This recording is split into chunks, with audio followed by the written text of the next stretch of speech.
And if you're at your 3 o'clock and 9 o'clock, you could actually maintain and control the steering wheel quite easily. You don't want to be too far, as I said, or you don't want to be too close. Join us for more tips and tricks on how to manage and prepare yourself to be the most confident and comfortable driver on the road. Compliments of Signia Globe Financial and Shine Automotive. See you guys soon.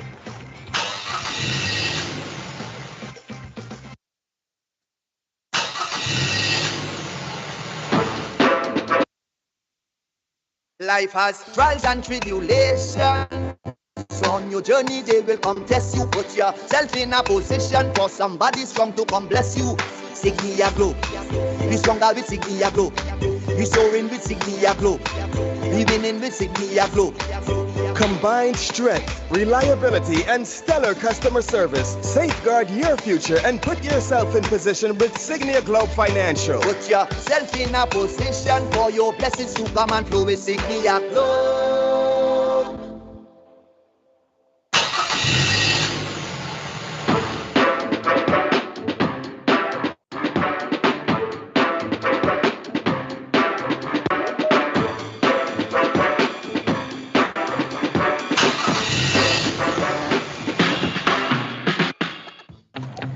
Hey guys, Dario here from Shine Automotive, and of course we're teaming up with Signia Globe Financial to get you in first gear.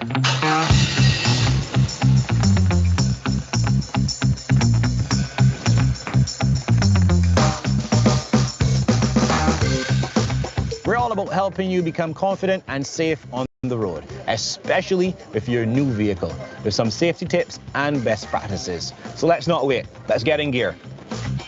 Now, typically, there are two types of drivers. Persons that like to do this, and then persons that like to sit like this. Both of them aren't the best practices for driving. You want to be able to find your most comfortable position, but also maintain as much control over your steering and pedals as possible. So depending on your height or your physical disposition, you choose a seat positioning that allows you to have a bent knee. You don't ever want to be struggling to reach the pedals, or you don't want to be too close onto the pedals as well. So give yourself some room. Make sure you have a comfortable knee position. Right here, your steering, a lot of new vehicles have the ability to either move up, down, or a little bit to you or a little bit further away from you. Obviously, because of your height, you could determine what position is ideal for you. In this case, you want to be able to have a position that allows your elbows to bend. And if you're at your 3 o'clock and 9 o'clock, you could actually maintain and control the steering wheel quite easily. You don't want to be too far, as I said, or you don't want to be too close. Join us for more tips and tricks on how to manage and prepare yourself to be the most confident and comfortable driver on the road. Compliments of Signia Globe Financial and Shine Automotive. See you guys soon.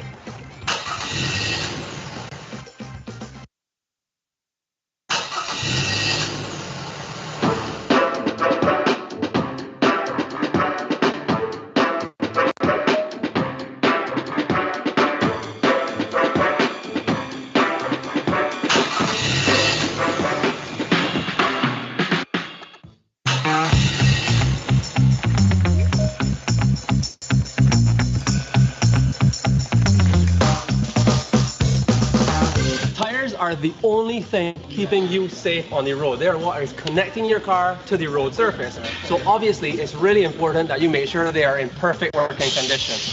You can see this tire on the right is extremely worn, very bad condition, and is going to likely cause an accident, especially on wet road, compared to this brand new tire that you can see has very deep treads, nice soft rubber. Is going to keep you safe in wet or dry, and make sure that your very expensive investment in your vehicle is going to live for a long, long time. If you're not sure how to check your tires to make sure they're in perfect working condition, as always, come by any automotive art location and our team will make sure that you're in tip-top shape.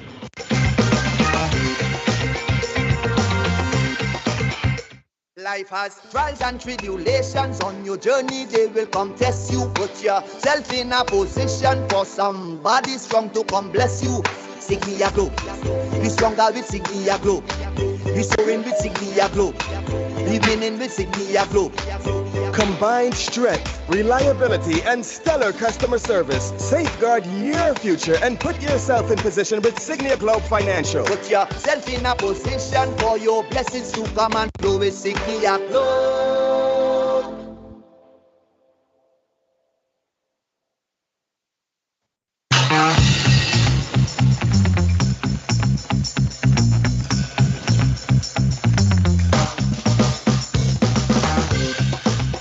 Having a steering wheel cover with some grip actually allows you for better control of your steering wheel, especially those persons who suffer with sweaty palms or who tend to drive for long periods, like this.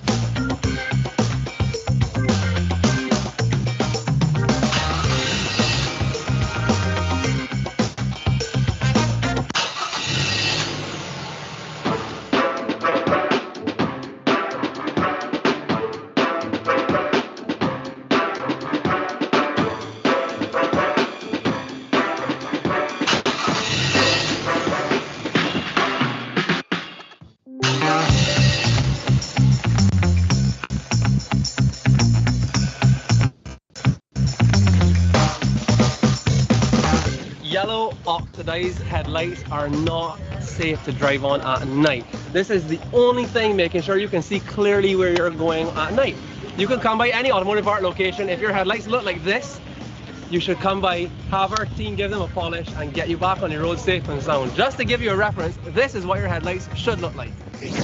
As you can see, these are crystal clear, making sure that all of that light is hitting the road, keeping you safe.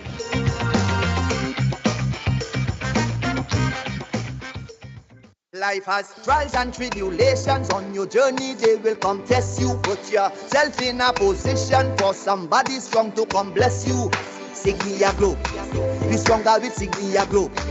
Be soaring with Signia Globe. Be winning with Signia Globe. Combined strength, reliability, and stellar customer service. Safeguard your future and put yourself in position with Signia Globe Financial. Put yourself in a position for your blessings to come and flow with Signia Globe.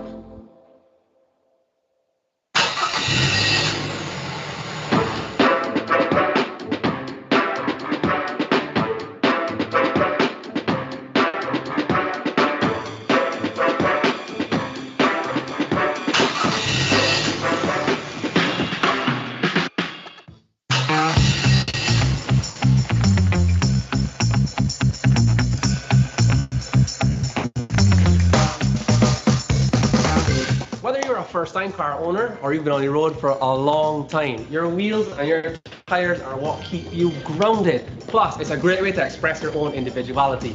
So whether you're a truck person and you want one of these 17 different kind of truck wheels we got, or if you got a car and you want one of these options, one more car got everything that to make sure you hit your road looking your best and staying safe.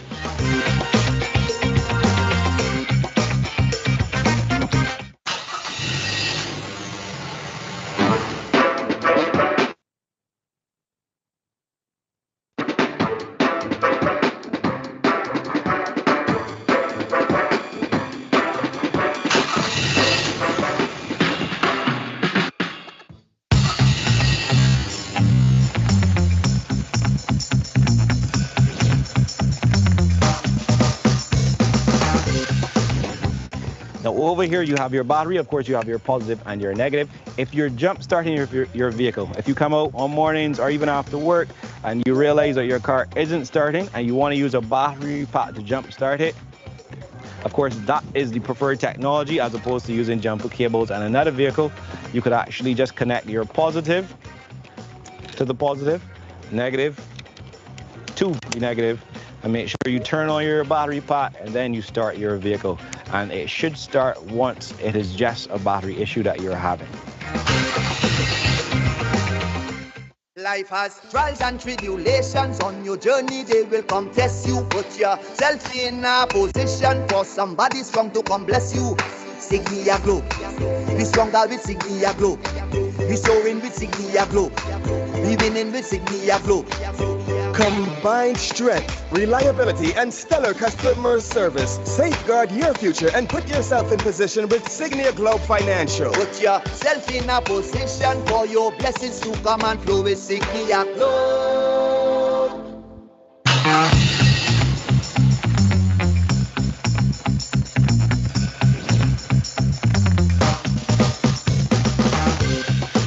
Today we're going to be looking at your tire condition, and of course what these numbers on your tire actually indicate. Let's get a little closer. This particular combination of numbers represents a significant part or aspect of your tire.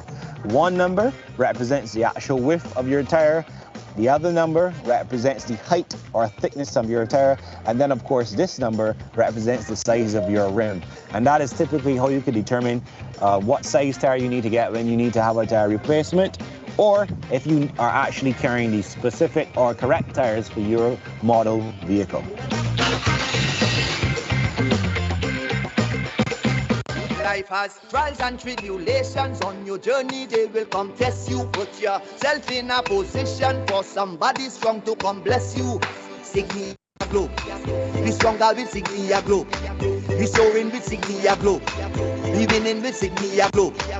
Combined strength, reliability, and stellar customer service. Safeguard your future and put yourself in position with Signia Globe Financial. Put yourself in a position for your blessings to come and flow with Signia Globe.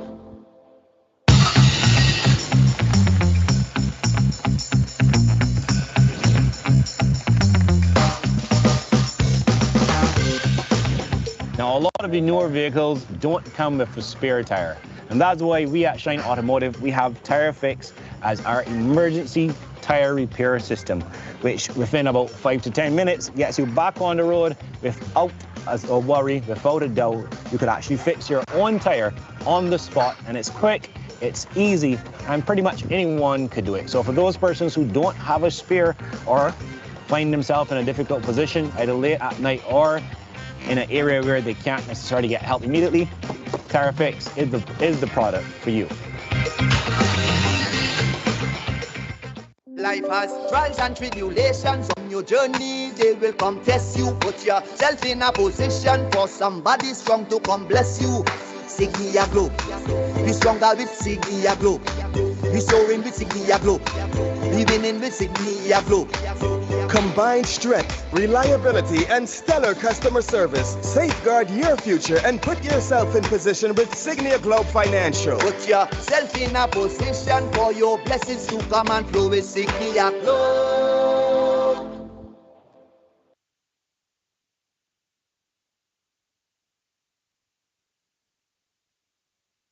Life has trials and tribulations. On your journey they will come test you. Put yourself in a position for somebody strong to come bless you.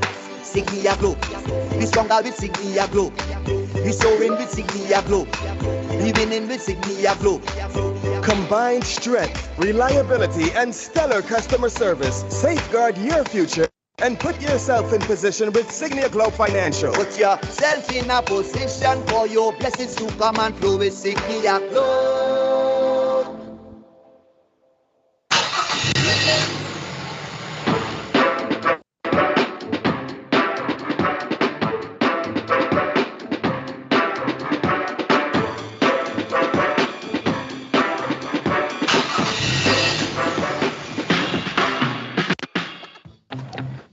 Hey guys, Dario here from Shine Automotive, and of course we're teaming up with Signia Globe Financial to get you in first gear.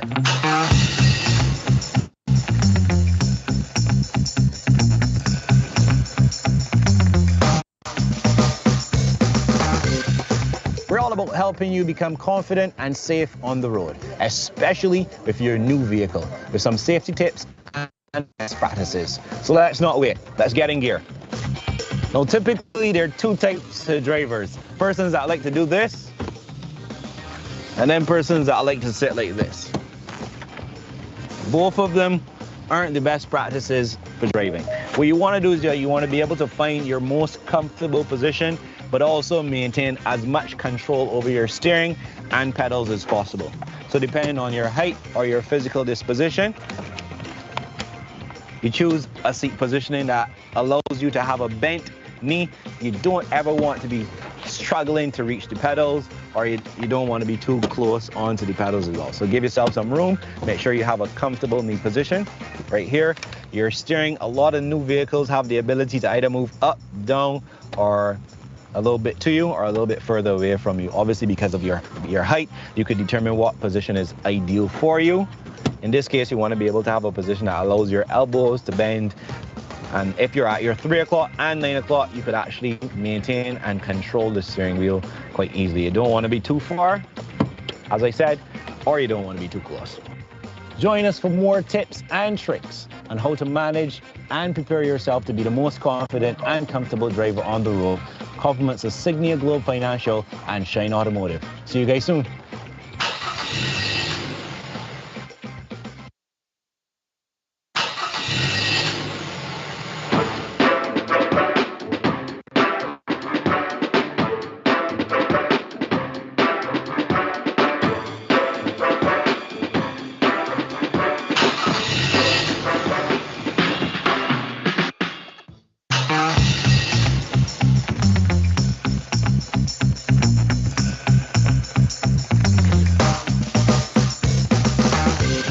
Are the only thing keeping you safe on the road. They are what is connecting your car to the road surface. So obviously it's really important that you make sure they are in perfect working condition.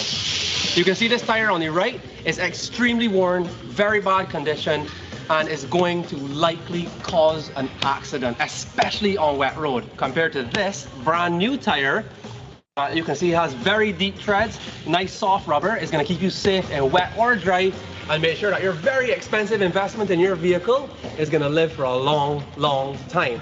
If you're not sure how to check your tires to make sure they're in perfect working condition, as always, come by any automotive art location and our team will make sure that you're in tip-top shape.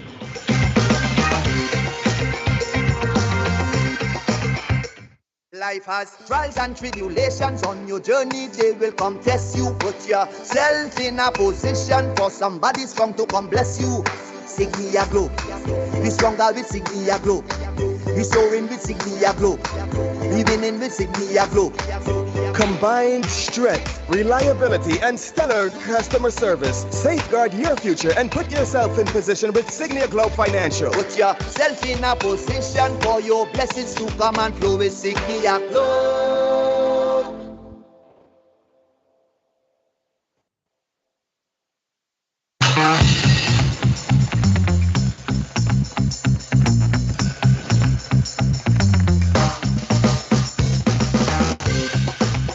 Having a steering wheel cover with some grip actually allows you for better control of your steering wheel, especially those persons who suffer with sweaty palms or who tend to drive for long periods, like this.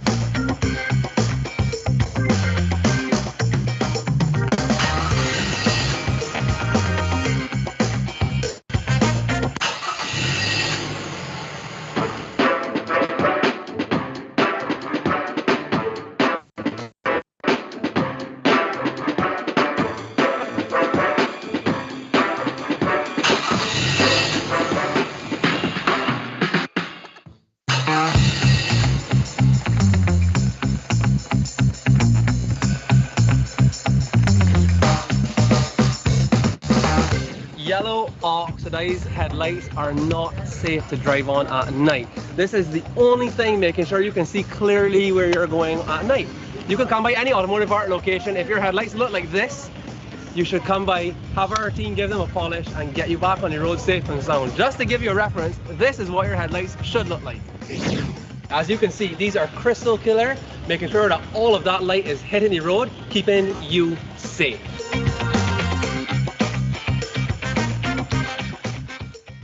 Life has trials and tribulations. On your journey they will come test you. Put yourself in a position for somebody strong to come bless you. Signia Globe, Be stronger with Signia Glow. Be soaring with Signia Glow. Be winning with Signia Glow. Combined strength, reliability, and stellar customer service. Safeguard your future and put yourself in position with Signia Globe Financial. Put yourself in a position for your blessings to come and flow with Signia Globe.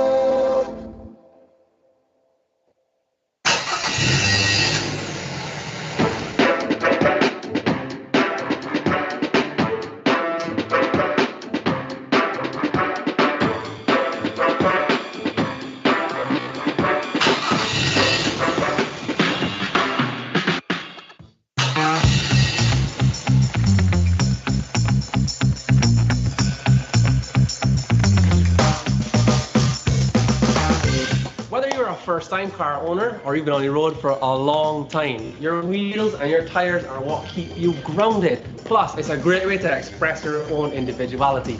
So whether you're a truck person and you want one of these 17 different kind of truck wheels we got, or if you've got a car and you want one of these options, Automotive Car got everything that you need to make sure you hit your road looking your best and staying safe.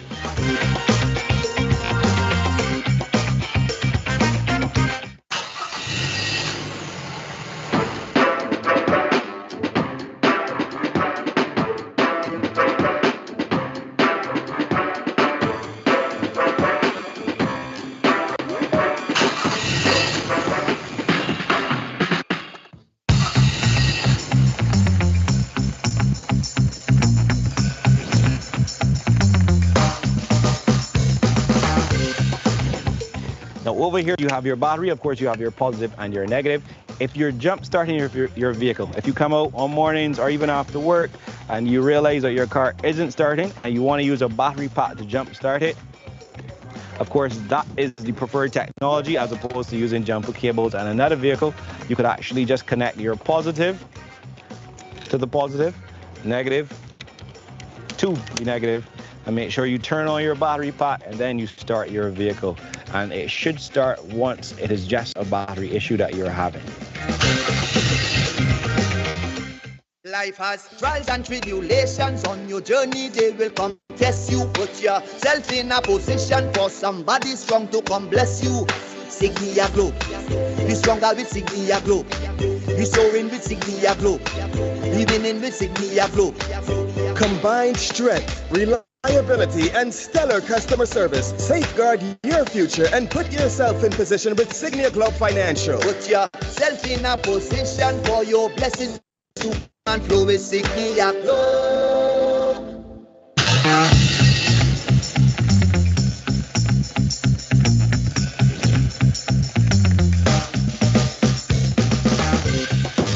Today we're going to be looking at your tire condition, checking your tire condition, and of course what these numbers on your tire actually indicate. Let's get a little closer. This particular combination of numbers represents a significant part or aspect of your tire. One number represents the actual width of your tire. The other number represents the height or thickness of your tire, and then of course this number represents the size of your rim. And that is typically how you can determine what size tire you need to get when you need to have a tire replacement, or if you are actually carrying the specific or correct tires for your model vehicle. Life has trials and tribulations. On your journey they will come test you. Put yourself in a position for somebody strong to come bless you. Signia Glow. Be stronger with Signia Glow. Be soaring with Signia Glow. Be winning with Signia Glow. Combined strength, reliability, and stellar customer service. Safeguard your future and put yourself in position with Signia Globe Financial. Put yourself in a position for your blessings to come and flow with Signia Globe.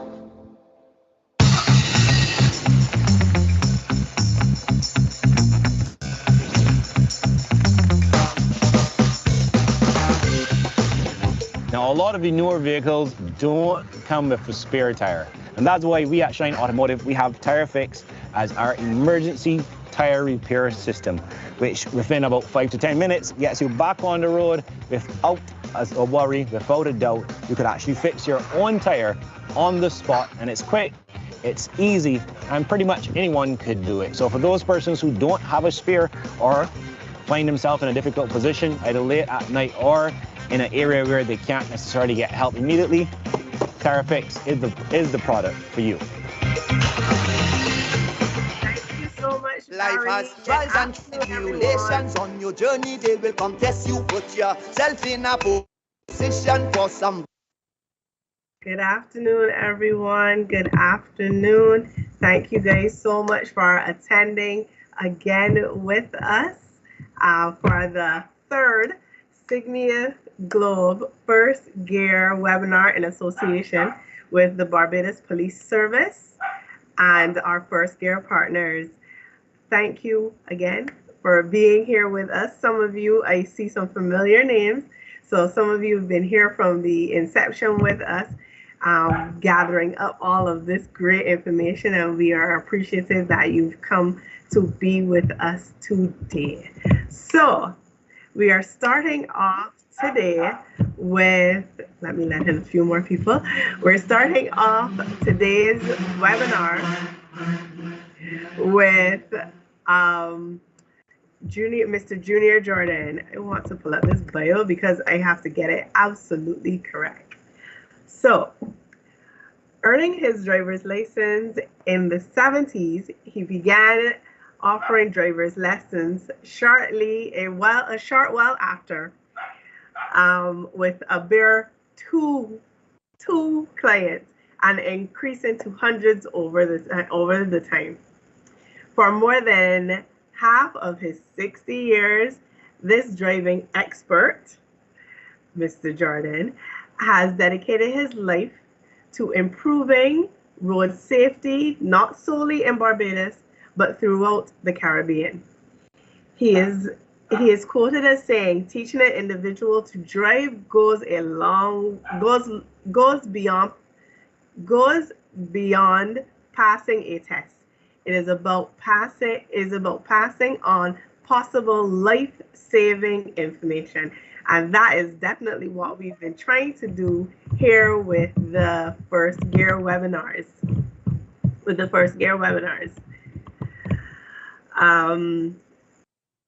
He also has, Mr. Jordan has undergone extensive training in Canada and is a member of the Canada Safety Council since 1981. That's like 41 years.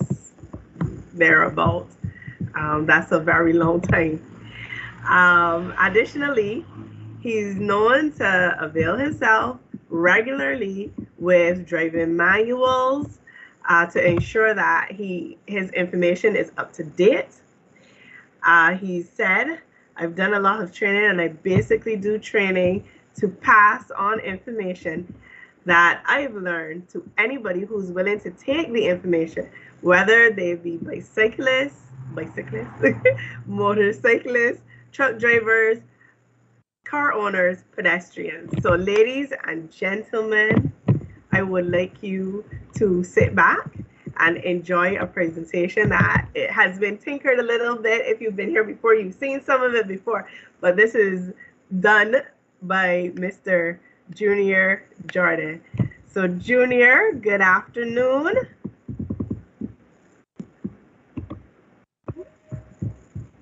Are you there? Can you turn your mic on?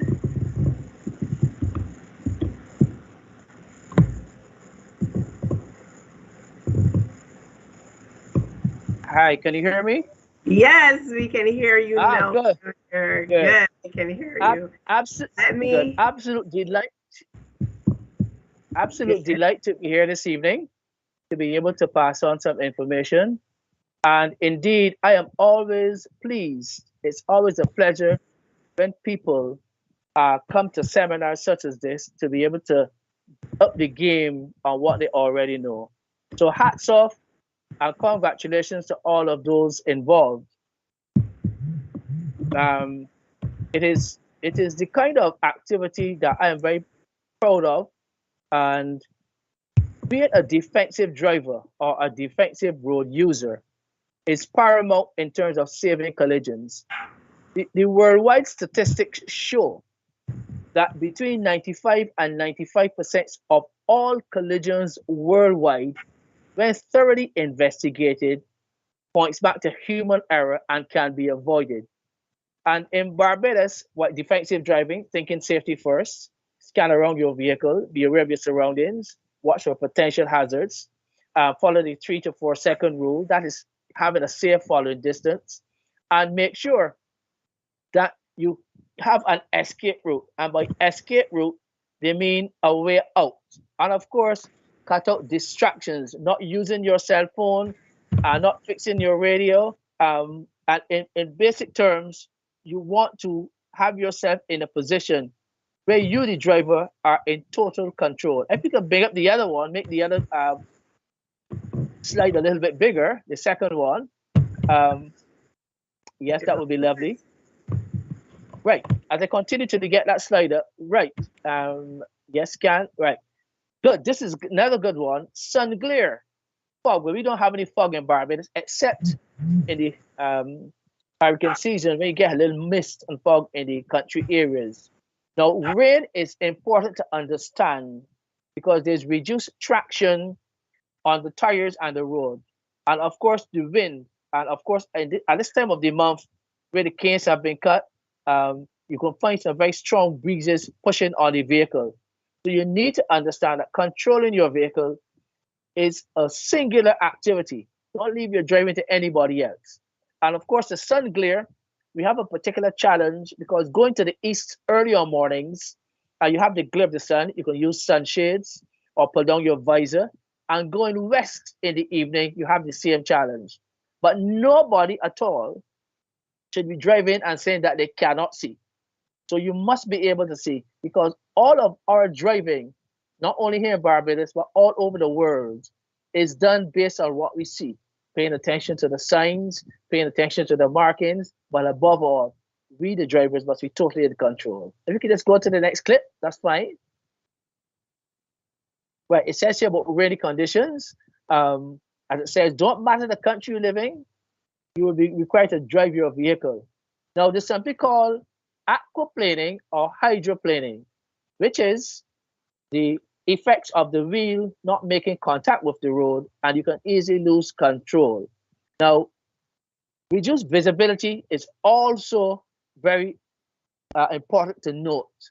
And there are a number of vehicles that already come with what is known as DRL lights, daytime running lights. But the older vehicles do not have that.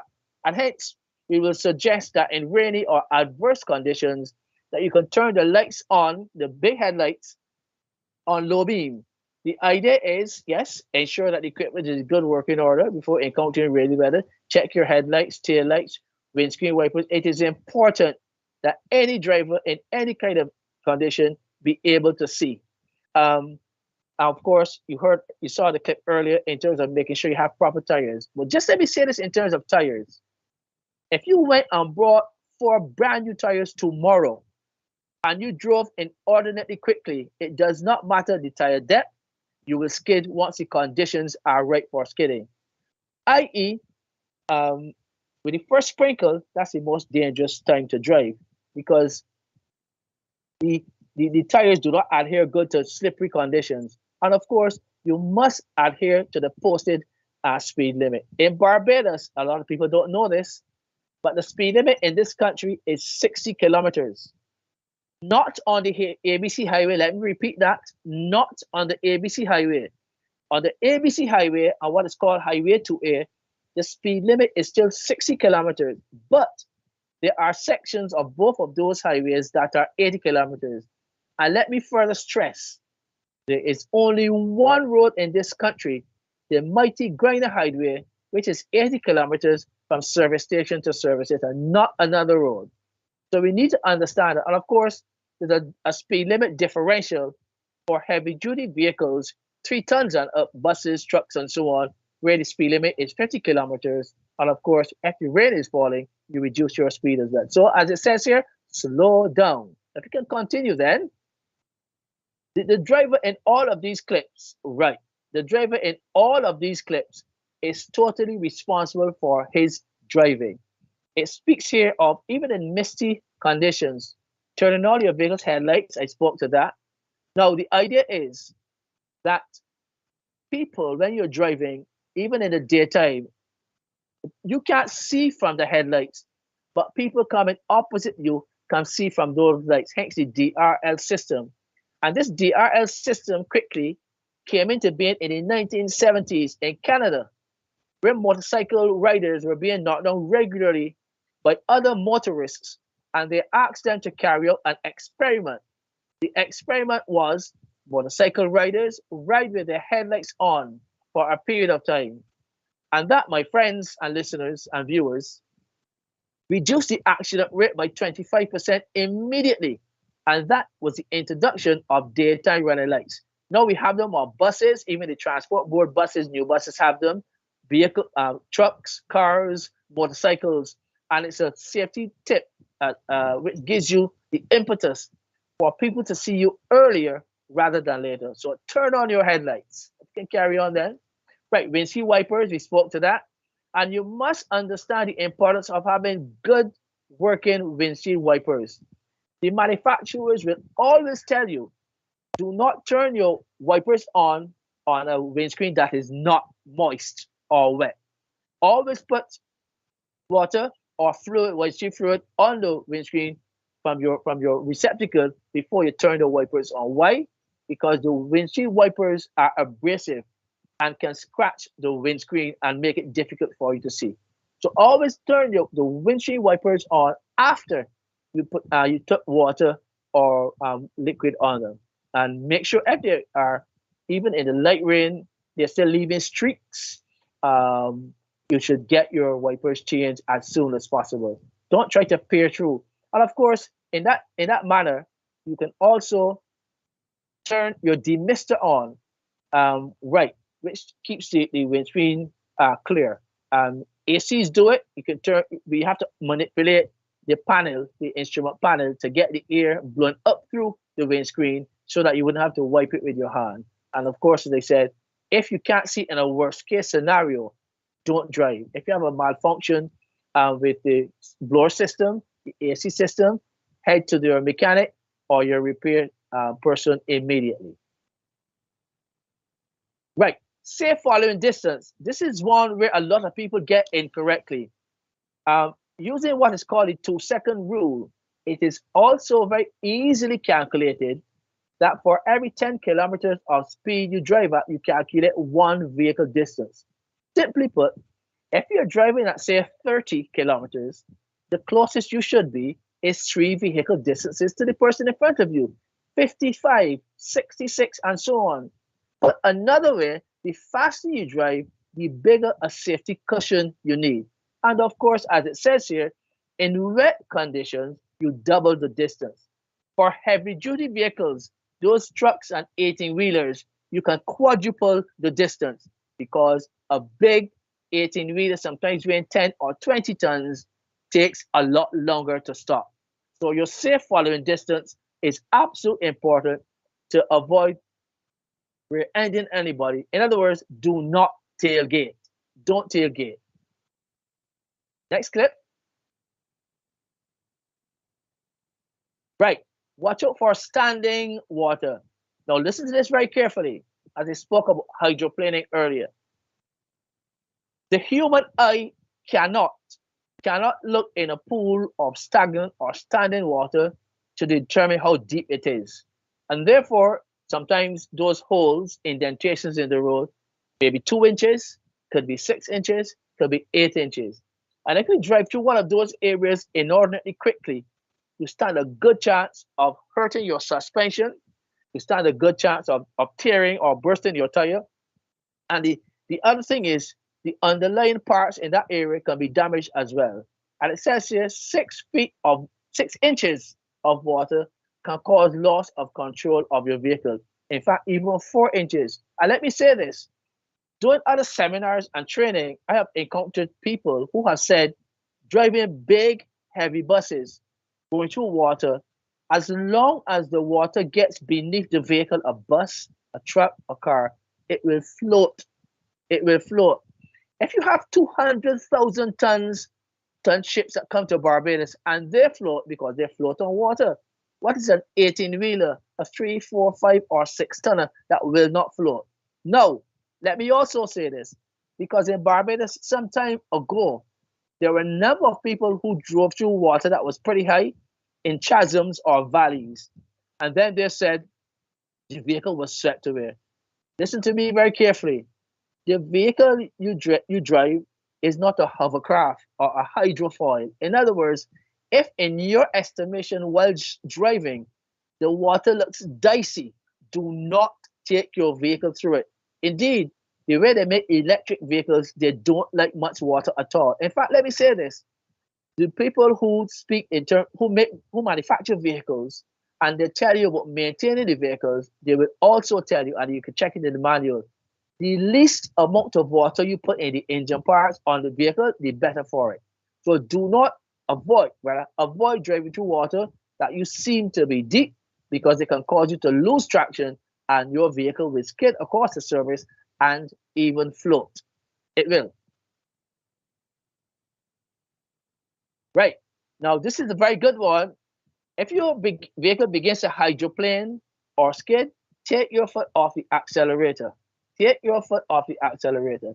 And if your vehicle begins to skid left, turn the vehicle to the right, turn into the skid so as to help correct it. Do not oversteer or understeer. And as it says here, avoid making sudden turns or slamming on your brakes. Now, even with a vehicle that has ABS, anti-lock braking system, which really should work if they're working effectively, stops the wheels from locking.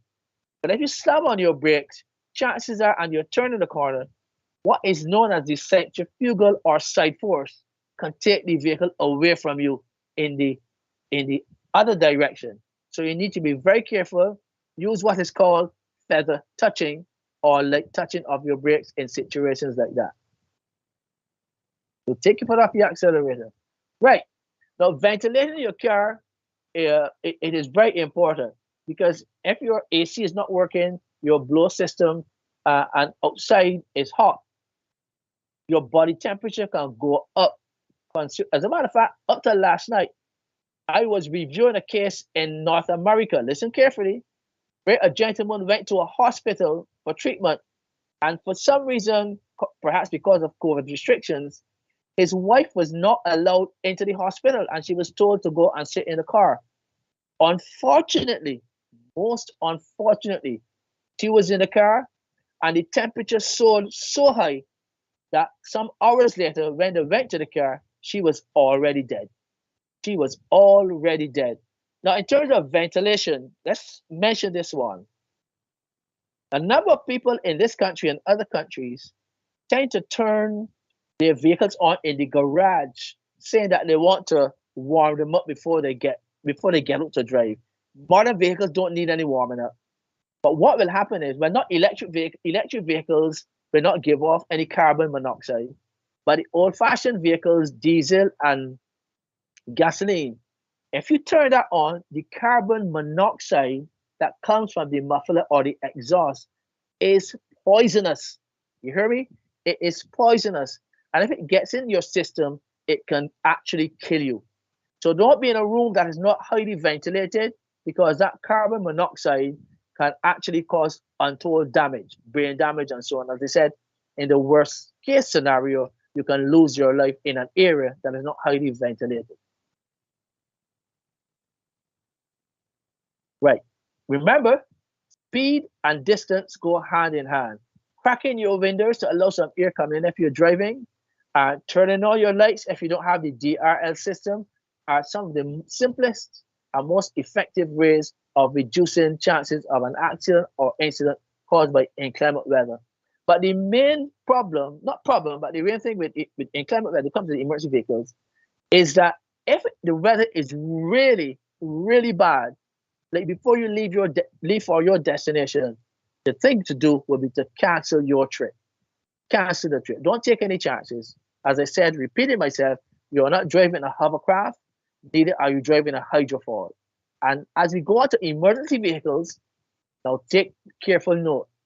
Anytime in this country, or indeed in most countries, anytime you're driving, and you hear the sirens from emergency vehicles, the law specifically in Barbados speaks to pulling over to the left and stopping, allowing all emergencies, whether it's the ambulance, fire department, police, privately owned vehicles, firefighters, anybody. As a matter of fact, senior personnel in the police department, in the fire department, have sirens on some of their vehicles. In fact, some government ministers and officials as well.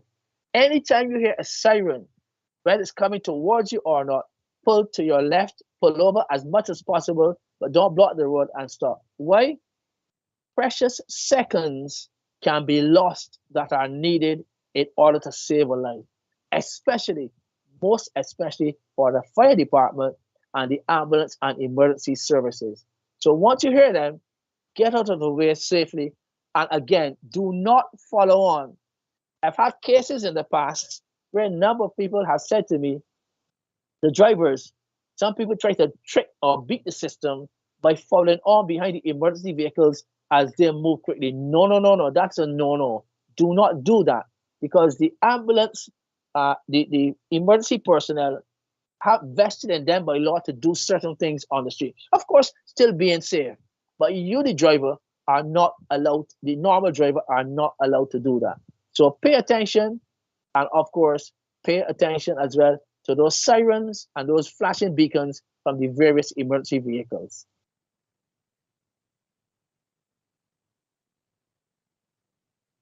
Right, the siren, as it says here, to protect the safety of officers, emergency crews, and everyone on the road. Right, siren. So listen to what sometimes people call siren, but the real is siren. Now, there are a number of people, listen carefully. This is an adjunct or a follow-on to what is known as using a siren. Listen carefully. There are some people in this country who, if they have what is called an emergency, listen carefully, sometimes they will turn their headlights on and they will stick their hands on their horns and drive inordinately quickly through areas. I have seen that several times and have got several complaints in that regard. It is not allowed. Listen carefully. Even if your wife's baby water breaks, you are not allowed to go through traffic, breaking the speed limit with your lights on, with your flashes on.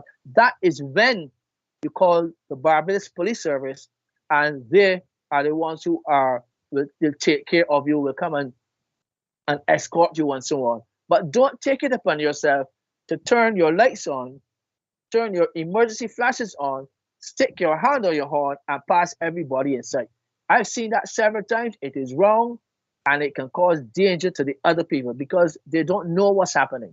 So you're not allowed to do that. That is for the people who are officially confirmed with that activity, who can do that. The fire department, the emergency people, and the Royal and the Barbados Police Service. So don't do that. Right, staying alert. Staying alert is very important in terms of your safe driving morning, noon, and night. Pay attention. Now, there are a number of people who've complained that sometimes you hear booming sounds of music coming from vehicles very far away from you. Now, pay attention to that. If you have loud music, you cannot hear if there's a problem with a deflating tire, a nut coming loose, and things like that. Investigate from your rearview mirror and your side mirrors if the emergency vehicle is coming, as I said, and pull off the highway and gradually brake to avoid losing control. You must stay alert. And in staying alert, let me add this. Now, crop over season is coming, and there are a number of Barbadians who are eager and just have itchy feet to get back over to crop over activity, which for the most part will entertain and allow for lots of long hours on driving. Listen to me. If you are tired, having worked a shift during the day, and you want to go to a lime or social in the night, get somebody to drive you. Use what is called the designated driver program. The research has shown worldwide that if you are not alert, a human being can only take so much and no more. And what will happen is you can actually fall to sleep behind the wheel in the daytime, which means you are not alert.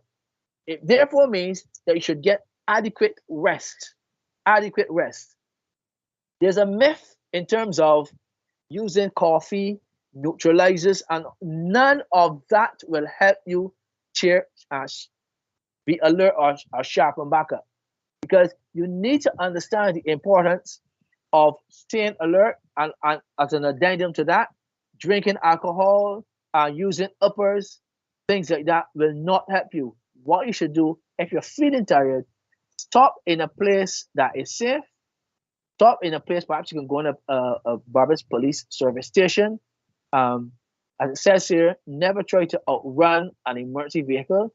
Now, the thing is that in the overseas jurisdictions, by law, especially PSV drivers and people who drive for a living, they have to stop and get adequate rest by law.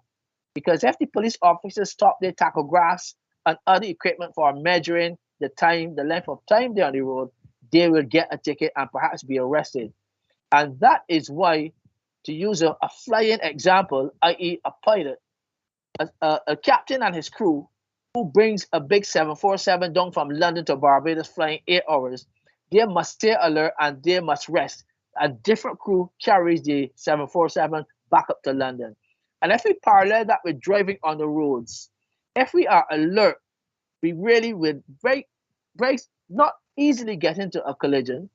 And if we do get into a collision, we must really be ready to hold the responsibility for what we do. But the whole idea, I'm sure, of this program is to avoid every single driver, whether you've been driving for first year, 10 years, 15 years, or 20 years, not to get in any collisions at all. And you can do it because you really want to have that kind of control over your vehicle, morning, noon, and night. Other safety vehicles, any emergency, as I said, vehicle, you must be prepared to let them go where they are going. Pull over to the edge of the roadway, clear the intersection. And talking about intersections and clearing, let me say this, not only for emergency vehicles, but in Barbados, I've had several calls and I've seen it myself. You've come to a set of traffic signals, listen to me, or including a roundabout, where you cannot complete the maneuver into the intersection. The thing is, will be to stand your ground away from the middle of the road, blocking up the intersection. Let me give us a simple example.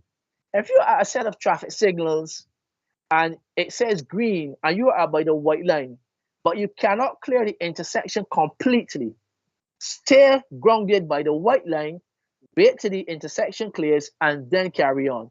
Don't mind that people behind you are going to be blowing the horn, because in the overseas jurisdictions, you get a ticket for blocking up an intersection or roundabout. And you should.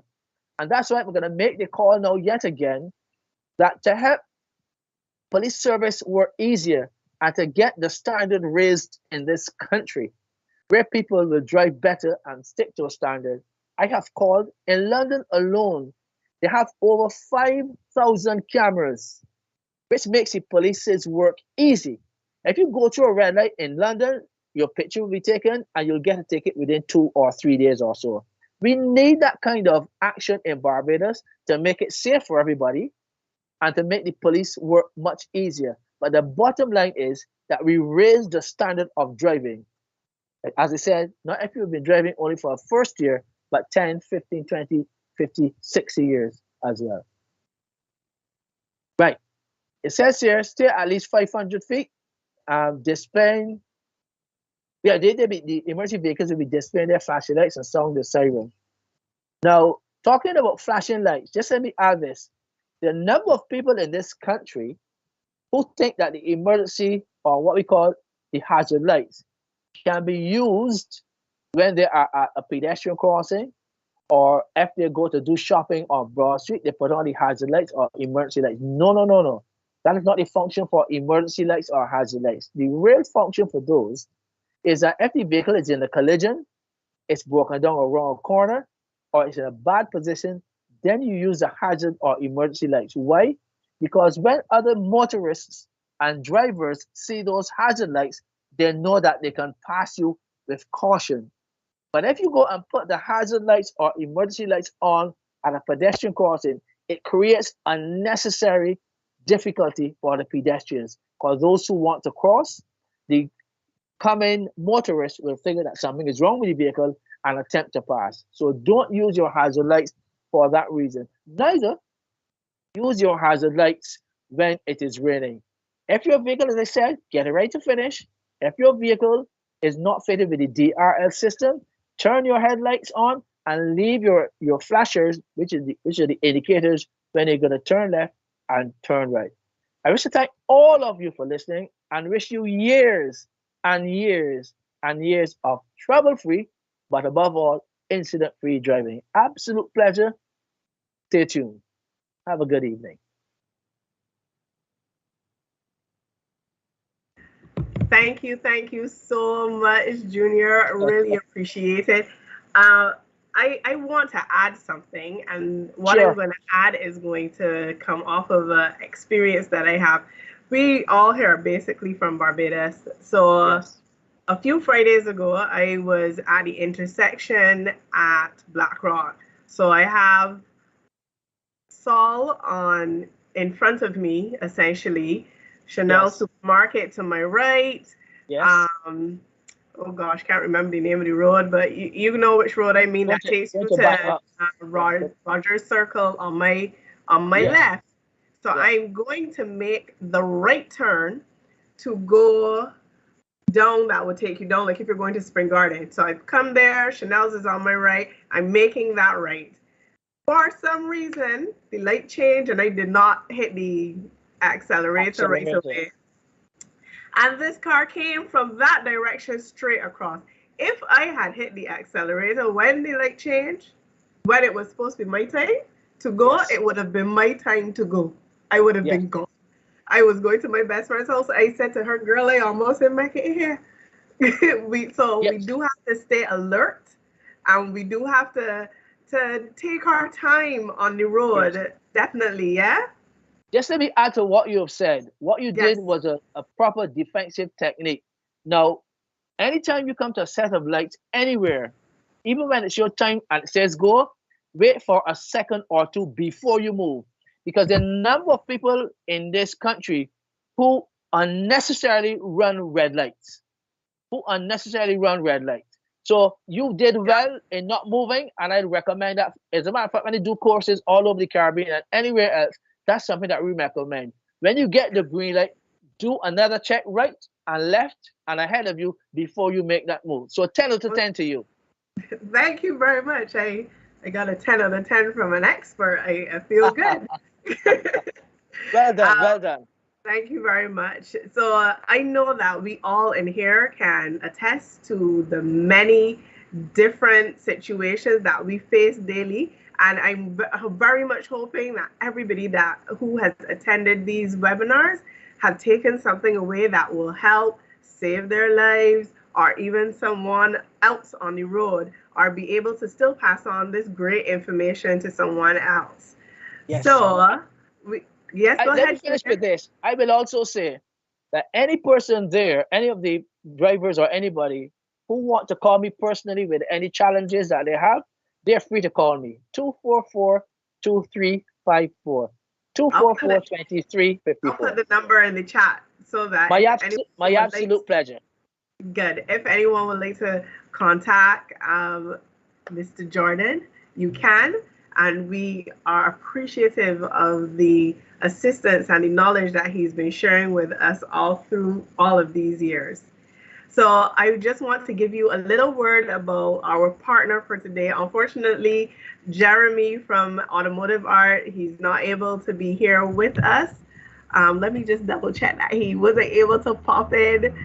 He told me he wasn't going to be able to make it, but he unfortunately wasn't able to pop in. Sorry about that. However, Automotive Art is a company that has been serving the Caribbean, and they've been serving us so well for many, many years, making sure that we're able to outfit our vehicles with the necessary things to keep us safe. And that's why they are one of our partners in this particular promotion with our first gear. And that has been great so far. We have when you go to automotive art, I'm sure we had a lot of people in really early. So you were able to see the video with Jeremy, that's who was supposed to be here, showing you about your tires and Yes, I did. the different things that you can do to take care of your headlights, your tires. So you can always go down to automotive art. There's a branch in Vildy. There is one in Six Roads, a brand new one in Six Roads, and then there's one by Cost You Less in Welch's. So that's the one that I go to personally. So you can always find them there. So next up, we have our good sergeant. I believe that's what Salt called him this morning on air. The good Sergeant Siebert, and he is going to be talking to us about roundabouts and intersections. He has been an officer for a very long time. I don't want to say longer than I've been alive, but yeah, thereabout. He actually was having a talk with me today about the use of alcohol and why we need to use alcohol and driving and being safe. And everything is sound and everything is steeped in logic. I promise you. So Sergeant Siebert Johnson. A very good afternoon to you. How are you doing? Good afternoon to you. How are you today? I'm fine. And yourself? I am doing well. I'm going to pull out your presentation now, okay? Good. Good evening to you, Mr. Jordan. I enjoyed your lecture. I think it was great, as usual.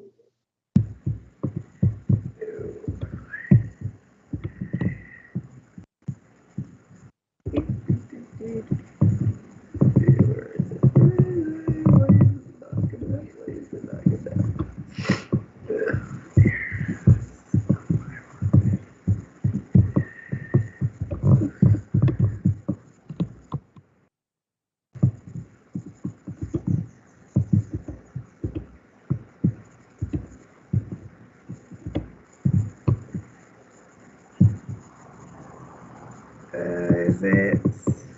Okay, hold a minute for me.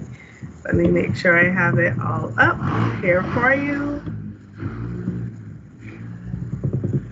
Aha. Hold a moment.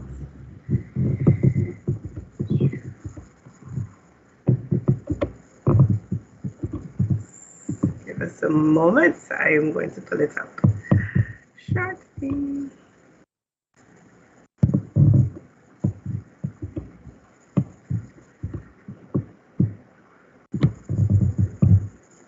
Here we go. Sergeant Siebert Johnson. Here I am. There you are. What an ugly photo. We are starting. What? Siebert, not at all. So we are going to start with, this is Britain's Crossroads, Dalkeith. Yes. And I'm sure you can correct me if I'm wrong, but I'm sure that if Junior would like to turn his mic back on and interact with you throughout this, that's okay, right? Yes, of course. There you go, Junior. Junior's on the road every day. There you go. Every day. Yeah, okay. You're there, Junior? Yes, I am. Good to hear me? Good. Yes, good to hear you, my friend. You so too, good my evening brother. then to all our participants. Like we said, we're placing the stress this evening on road junctions and roundabouts. I don't know, I'm sure Junior can shed some light on it. We found that persons coming from Britain's Crossroad are of the opinion that they have the right of way when coming to the junction with Dalkeith. Now, if you're coming from Britain's Crossroad, there's a stop sign and a solid white line. Twice coming from Britain's Crossroad and going towards the area that Britain's Avenue, there's a solid yellow line is broken to allow persons coming from Britain's Crossroad to head down Dalkeith. If you are on the main coming from Dalkeith, you have the right of way to go towards the area of Britain's Hill and head towards Fords Road.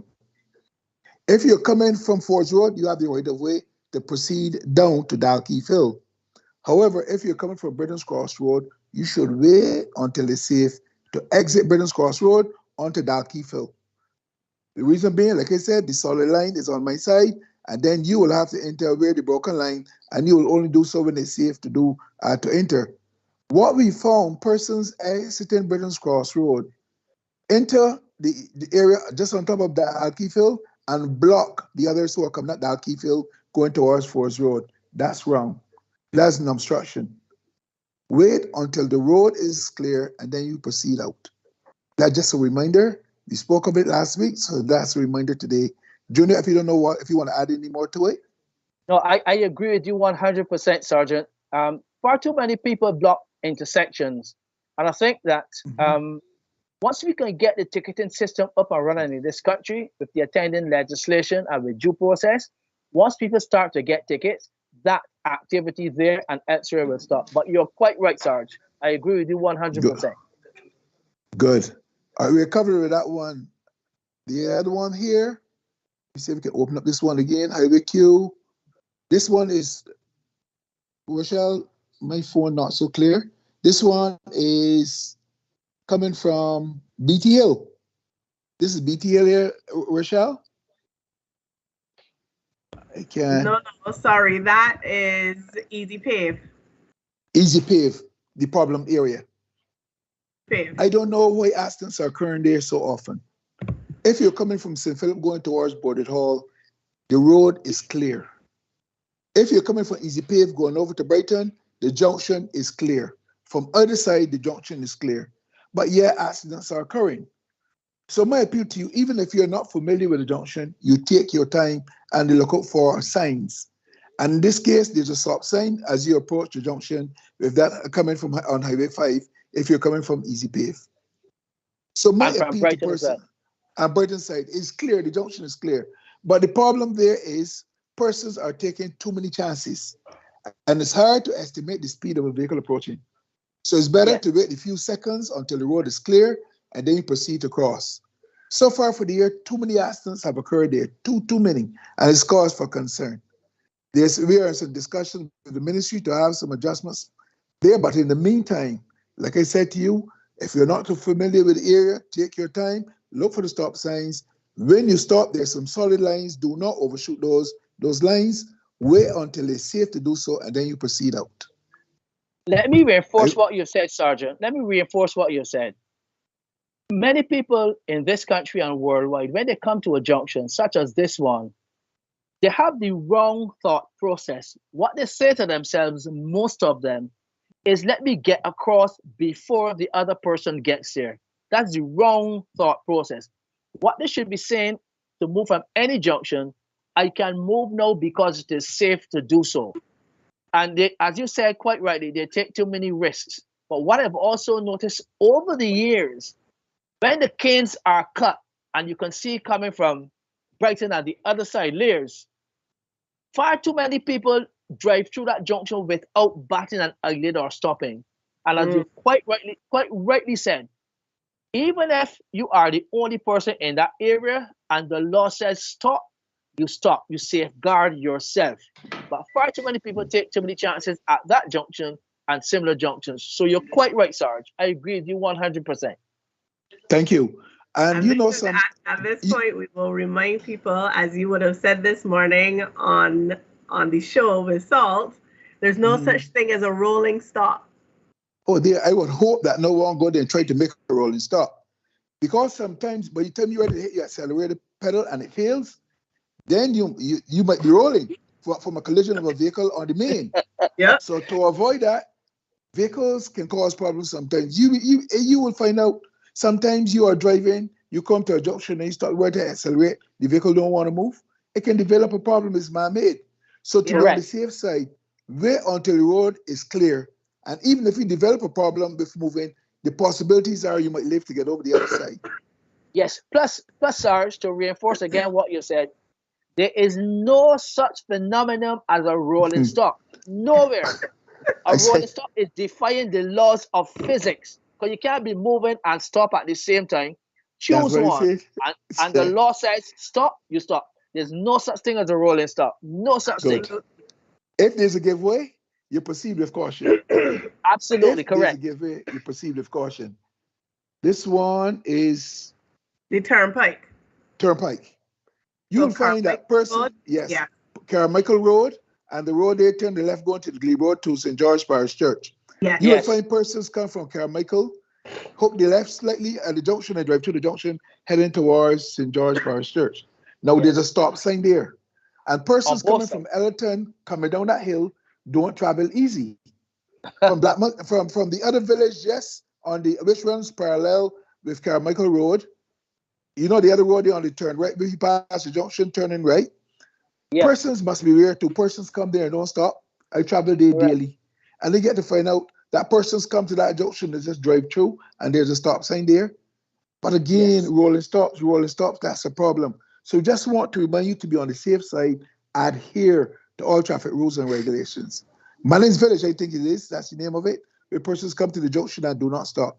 So just want to remind you, where there is a stop sign, people, please stop, especially our new drivers. You were cautioned, you were trained, and your training, your driver's training, you were explained, or you were told that you must stop at the white line and at the stop signal. Please do that for your own good. And I'm sure that message is clearly sent. So you shouldn't be experiencing any accidents at that junction anymore. Yeah, hopefully the other not. one, well, hopefully not. This is Salters and the Glebe and Ruins Junction. So point. Every day, persons come from the area of St. George Parish Church. For reasons known best, there's a stop sign there, and persons don't see it. Persons come from there, make a loop down to the area to Lower State. Persons come from Warrens, come to the junction, straight across the road onto Salters Road. The only person who have the right of way there is the person coming from Salters, going to Ruins, or turning right to go up to St. George Parish Church. That's no correct. other persons have the right of way. That's correct. It's a stop. First come, first go. All must stop. Yes. Like I said, I had a problem there before. I came from St. George Parish Church and I stopped. And as I was moving, a guy came straight from Orange, almost cleared my vehicle and said to me, I should have given way to him. But I'm happy that they didn't collide my vehicle. But I just want to remind persons where their stop signs. You would say, I would invite all persons to go by that junction any day and pause for a minute by the service station. You will see persons coming from Lower State in front of Sheffield and continue straight on to St. George Parish Church without stopping. So therefore, persons coming from Royals can't get out. They cannot get out. But if you stop, everybody will move in time. But everybody seems to be in a hurry. But among you, several persons were reported there for not stopping. They're going to be reported again. And mind you, we do not hide and report nobody. If you are doing what is right, there is no need to fear the police. There is no need to fear the police once you don't hide in the government uniform. That's what you cannot said. hide in the government uniform. You can miss a red stripe. You cannot. You can't miss a red stripe anywhere. Not a 6 foot, not a 6 footer. Like you either double wristed fist footer. That's what I'm saying. 6'1", and you miss me and say I'm hiding. All I would need you to do is just adhere to the regulations. Adhere to all. We're trying to promote safety in this show. First Gear is trying to develop the minds of persons to be safe at all times. Not only your life you're protecting, but the lives of other road users. That's the emphasis of this. And I hope we get through to the correct persons so that their mindset, they'll get this mindset of what we're trying to do and hope that they all comply to make this place safe. Yeah. Just let me add to what you've said there, Sergeant, in terms of saving your life. The worldwide statistic shows that it takes only 3/4 of a second for a life to be lost. 3/4 of 1 second. That's all it takes to lose your life on the streets. Not only in Barbados, but elsewhere in the world. So you can blink and lose your life. So you don't want that. Yes. 3/4 of 1 second. Good. So we have now Lawrence Johnson roundabout. You changed not the people name. I'm so sorry. So this is Highway 1A and No, we don't got Highway 2A anymore. That's Ronald Map Highway. Oh, so sorry, Ronald Map. You're right. Good. I see here. Ronald Map. Thank you. And St. Thomas Church. Yes, good. So if you're coming from Portville Sugar Factory, you're heading towards Bridgetown. There's the right lane you must use. If you're going to Seaview, you use the right lane. If you're going back around the roundabout, you use the right lane. You only use that left lane if you're turning up to go up to Rock Hall. Correct. You only use the left lane if you're turning left to go to Rock Hall. Absolutely. So I just hope that persons take heed. That left lane will take you up to Rock Hall.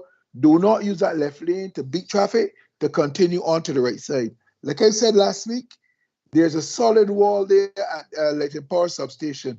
And if you continue there, you're going to end up in that wall. Because fact, the road somebody was killed narrows there as you already. enter. That's what I'm saying. I remember that like now. Where now Yes. persons were coming from a picnic, a mullet picnic from my side, and Yes. end up in the wall there the early hours in the morning. So I Lost just their want life. to ask persons to adhere. Approaching that roundabout, the roundabout is clearly marked. If you're coming Yes. from the fire station and you're going towards the area of Seaview, you make the left turn, go in front of the church, head down Seaview, whole town. If you're going north, Correct. you use the right lane and continue straight on. Do Yes. not jam bus. There's nothing called a jam busting roundabout there. What is Right. called jam busting is only allowed on the ABC highway, the roundabouts on the ABC highway, where it goes from 2 lanes into 2. So that's what we're appealing to you to desist from this thing called jam busting. That's the reason why we highlighted this particular roundabout, so that persons would adhere. Correct. Those left turns lanes are for left turning only. That's it. And they hope that persons take heed. The other one is Darcy Scott. Have BET, that whole BET junction. BT Hill. Junior, I said last week that I am sure there are several persons in Barbados don't see those 2 signs with 40 kilometers going on BT Hill.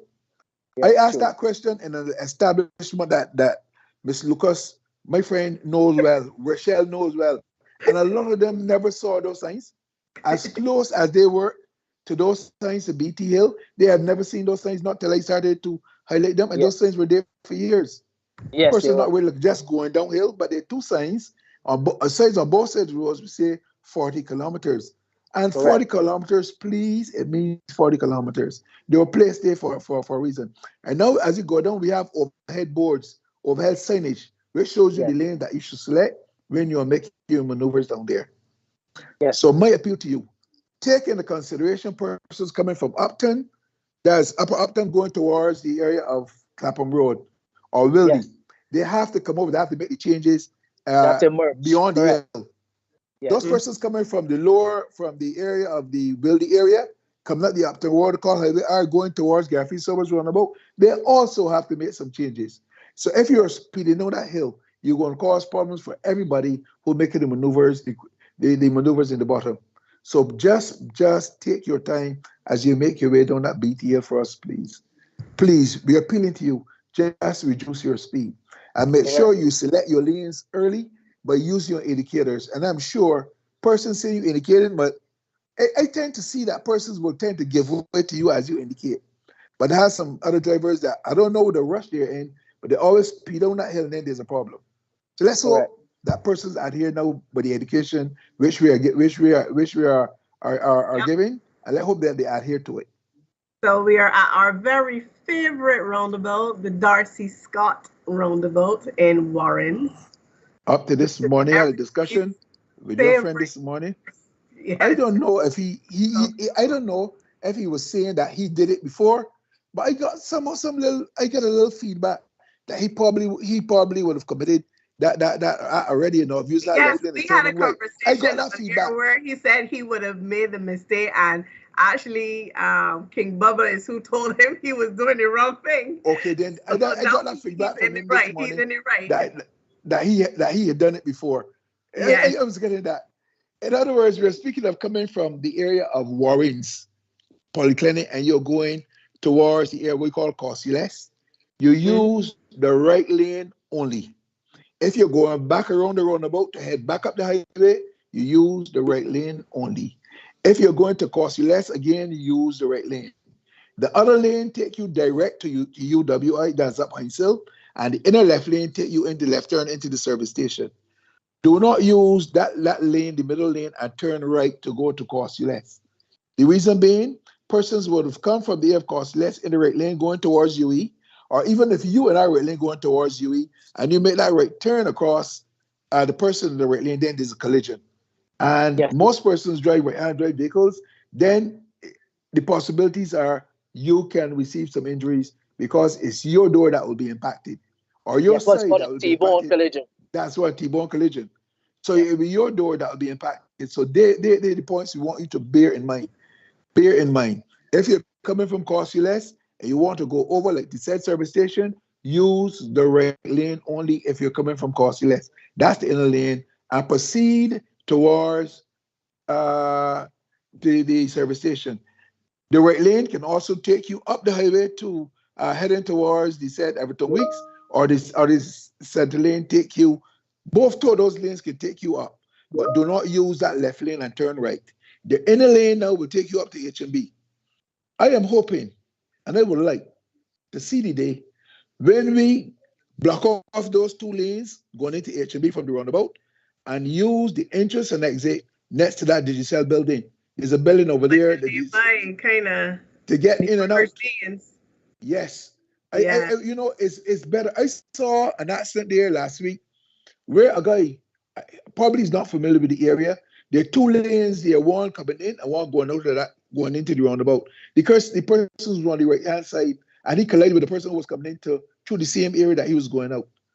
But what I am seeing and what it would like, it would make, well, I would hope that persons is, we've discussed it over and over, that you go in next to that Digicel building and exit at that Digicel building. When you exit, you can only turn left. When you go in, you could go on and turn left. But when you exit, you can only turn left, you can't turn right. But when you go into that roundabout down there, you got to make some maneuvers in that roundabout. Is a challenge. Yes, because you know persons, yeah. Go ahead. The international standard is something called looping. Where in a country that drives on the left like we are, they tend to push people to the left and come around.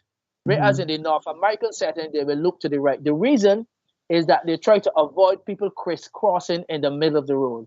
So looping to the left is a suggestion here. Yes, that's what I'm saying. We loop around the roundabout, head towards Corsi left, head towards Digicel and turn left and go into H&B complex. I am sure it's much safer entering there and exiting. But there's no what you're saying, you can't exit at the moment. So wait until that time comes. Rest assured it's coming. It will come because it's safety and we're promoting safety in this country. And I'm sure the bigger heads will recognize that something needs to be done there so that some lives might save. Too many accidents have occurred at that roundabout. That said Darcy Scott roundabout. Persons are distracted for some reason or the other. If you're at a roundabout, a vehicle ahead of you, stop. Make sure that vehicle moves off before you decide to take your foot off that pedal to move off. Although you be looking to the right, you glimpse to the right, you thought the vehicle ahead of you moved off, the driver probably would have moved off and stopped again because of an approaching vehicle. You accelerate and into the rear of that person you're on because you have the opinion that person would have driven off. So whenever you're moving from a stationary position, look to your front to make sure that your front is clear before you proceed to move off. These are things that happen at all roundabouts. Yes. Yes, a lot of roundabouts is happening. Lots of roundabouts, these kind of things are occurring. Because persons of the opinion, or I stop ahead of you, and something's coming, so you have the opinion that I moved off to beat the person. But for my own safety, I tell you I'm going to stop until it's safe. And you move off into the rear. So that's a lot of rear end collisions we're having. And these are some of the things we want to ask persons to be aware of. Any other areas that we had to highlight? That is it. We always end with our warrants roundabout. But listen, before we end. Yes, please. I've noticed now they have some vehicles on our streets. Some of the glasses appear as if they're painted black. Even the front windscreen is black. The law states that the driver of the vehicle must be clearly seen and able to recognize. If your front windscreen is black, we cannot recognize you. And when you're caught with these black or these dark windows and this windscreen, we're going to report you and send you to NPW. And NPW will decide then if you should remove all the tint off your vehicle or what they will decide. The reason our concerns are about this dark tint, if I approach your vehicle that is heavily tinted, I do not know what's going to go on in there. I like the North American system where the two front windows must be clear and the back screen should be clear. That means from the back, I can see what's going on. And if I stop at your side, I can see what's going on in the front. I can recognize the driver and the passenger. If I'm looking through the back, I can recognize how many people in that vehicle before I pull it over. But these ones here, they're black all over, and you don't know where we're going to.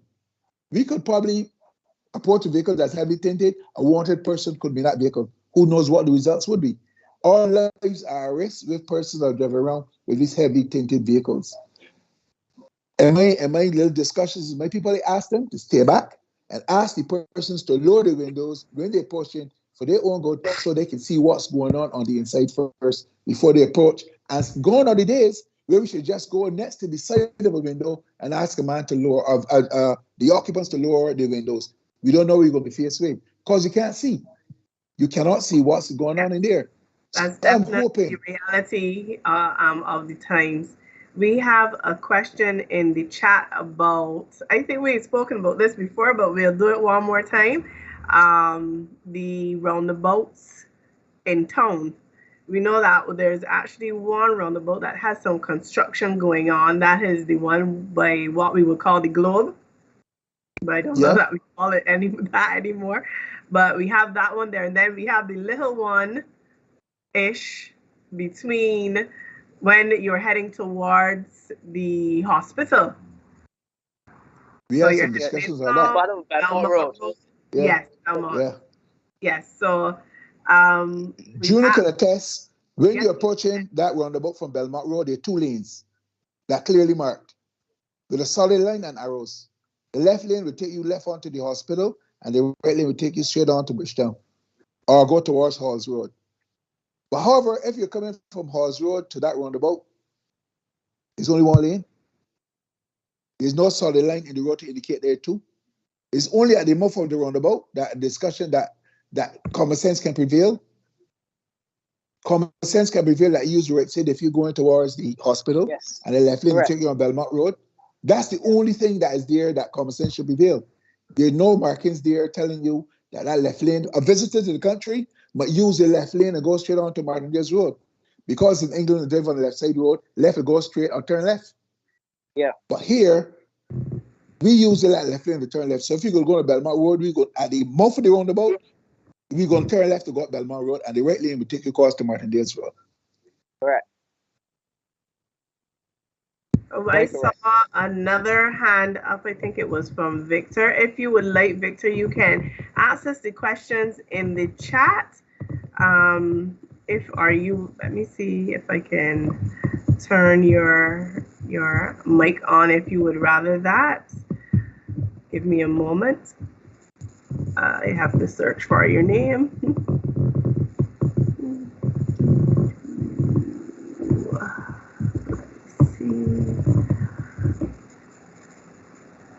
Victor, you should be able to turn your mic on now.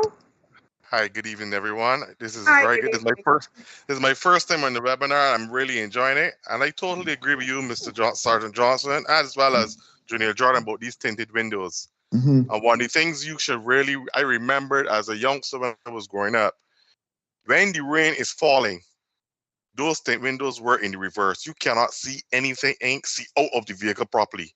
That's what I'm saying. If a pedal cyclist, if you're going around the roundabout and a pedal cyclist is approaching with a dim light and when it's raining conditions, you cannot see him. That's so true, Mr. Johnson. I am hoping the day will come that the laws will come that the 2 front windows, at least, of your vehicle should be free of tint. Most vehicles reported here that are tinted, only the 2 rear windows are tinted, not the 2 front. We are doing the additional, having the tint added there, but we are thinking of safety, Persons not thinking of the cyclist, because when it's raining, the conditions are bad, you can't see that cyclist approaching from your right, and then you move up and there's a collision. So I agree with you, Mr. Victor. I totally agree with you, and I feel that the government needs to do something about that, and it goes further, as you say, they're tinting the windscreens now. Yes. So it's very bad because, as you say, you can't see who's inside the vehicle. I work in security, and that's one of the things that I don't like, those tinted windows, because you're supposed to see who's inside the vehicle. And you don't know who's coming to your establishment. Exactly. With a heavy tinted vehicle.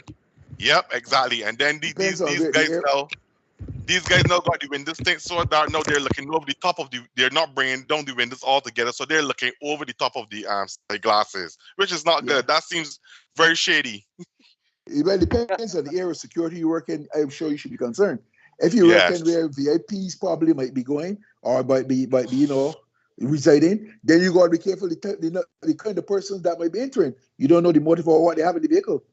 So you should have, I believe, your establishment so enforce something. When you come there, you lower your windows so you can see what's going on. Although you lower your windows, might be you don't know where you're going to be faced with, but for your own good, that's the only thing you can ask. Yes. Totally agree. Thank you very much, Mr. Johnson. You're welcome, my friend. Thank you.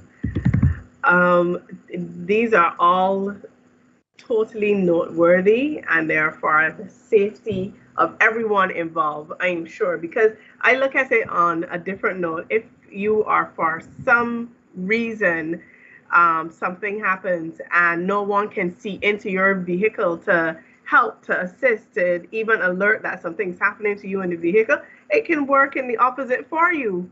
That's what I'm saying. Yeah, all around, I definitely agree with that. Do we have any more questions? If you want to put them in the chat, or if you want to raise your hand. Oh, sorry, Tamara.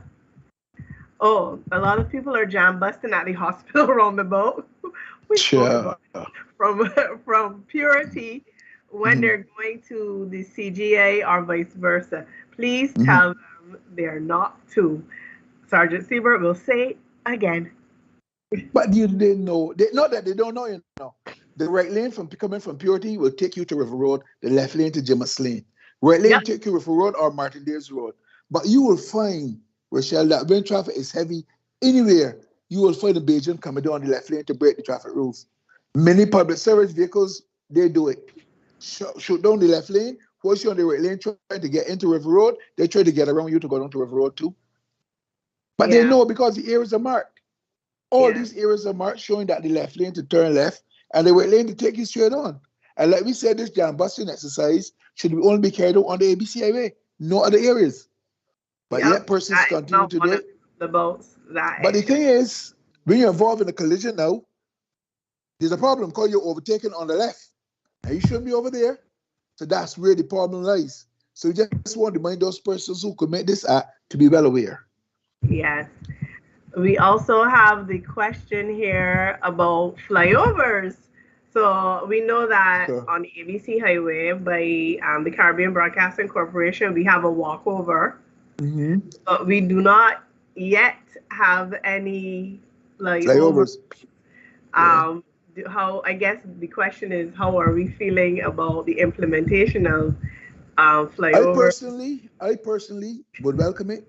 Because once, for example, we get a busy area like JTC Ramsey Circle, we call Bassa. If I'm going north and there's a flyover, can continue hours and go over and head north. If I'm coming south the same way, it's only those persons coming from Map Hill, going to Government Hill, they have the right of way to go under. Persons coming from Government Hill, going up Map Hill, they have the right of way to come over, and that was traffic flow much easier that way. You know what I mean? Nobody will be blocked as everybody just going over and under. If you're familiar with it, I believe Junior familiar with it. In England, just outside of Heathrow Airport, there's a massive roundabout there. There's a massive roundabout there. Vehicles go under, over, all around, and there's no real congestion. The congestion occurs going into Heathrow Airport, but on the when you have to pick which lane you have to go into. Yes, you pick it early and it's simple. And the departures and everything, they're clearly marked. But there's no congestion under that roundabout, on that particular stretch of that highway, because persons coming from Reading, when they were coming from Reading, I know they're ready to lane select and they're going in and around. Persons going out to Heathrow Airport, they're going above turn and it goes there, and it's easier. Flyovers would work. That's only my opinion. So we also have, we spoke about the roundabout at Purity, and people deliberately, I cannot imagine this, Kerry, ignoring the no turning right coming out of Don Mall. That road is so busy. I can't see how you're going to come out there to turn right. You just go up and go around the roundabout and come back down. So simple, right, Kerry? Yes, it is. Yep. We also have vehicles. Why are vehicles allowed to come down Observatory Road? Listen, stop. Let me just stop there. If you're coming from Clapham into Observatory Road, there's a no entry sign. There is two no entry signs there. Persons should be driving in there, you know. If the persons who live within the junction, there are a number of houses within the junction that are allowed to turn left or right from their residence. But persons coming from the Clapham stretch, the Clapham area, are not allowed to drive into Observatory Road. There are two no entry signs there, big and bold. So just want to remind persons that persons take the chance and said they don't know. Like I said, I don't know if Junior would have seen it. He would. Yes, I'm sure he would have seen it over and over. 2 non-tree signs there. You are not coming from the observatory. You're not supposed to drive down Observatory Road. That right turn, you're supposed to head out somewhere. But if you're heading within the Observatory Road area, you can turn left or right as a resident. Yes, the 2 non-tree signs there. Correct. Okay, from Mr. David, we have one more question. Not really a question, but we would have spoken about this before. So John Beckles Drive there in town. If you guys can actually look in the chat, I'm going to try to pull them up and show the attachments that he would have sent. Yes, I can actually pull it up. Just give me a second and I will share the screen and you'll be able to see it. Here we go. This is one attachment. This is John Beckles Drive. And we would have spoke about this, and these will be the ZRs again. Man, those guys sick. But you know what I'm saying? If a policeman is there, those guys gonna adhere, you know. We believe like it's this kind of slavery thing. You're absolutely like if the boss is not there, then the slaves wouldn't behave. Will definitely adhere to what they know what they're supposed to be doing. Yes, of course. Yeah. But you know, I don't know, something is mentally, I don't know. These persons who drive that are these public service vehicles really are problems. Davis has supplied us with 2 very